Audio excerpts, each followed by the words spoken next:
چھپائے ہوئے ہیں جن کو خدا تعالیٰ نے اپنے اکلوتے بیٹے کے عوض ہم دنیا اور ان گنہگار انسانوں پر عیاں کیا۔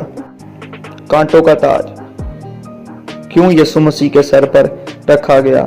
یسوع مسیح بادشاہوں کے بادشاہ ہیں، لیکن پھر بھی بادشاہ کے سر پر کانٹوں کا تاج رکھا گیا۔ اس کی کیا خاص وجہ تھی؟ اس کا جواب بائبل مقدس کی پہلی کتاب پیدائش 3 باب 17 آیت میں لکھا ہے۔ آدم اور حوا نے جب خداوند کی بات نہ مانی اور گناہ کر کے اپنے لیے خدا کی حضوری سے بے دخل ہو گئے، اس کے بعد خداوند نے جو ان کو سزا دی، اس سزا کا افزانہ یسوع مسیح کو اٹھانا پڑا۔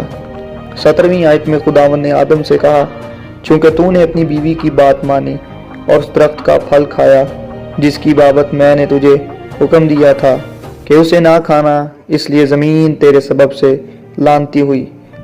مشقت کے ساتھ تو اپنی عمر بھر اس کی پیداوار کھائے گا، اور وہ تیرے لیے کانٹے اور اونٹ کٹارے اگائے گی، اور تو کھیت کی سبزی کھایا کرے گا۔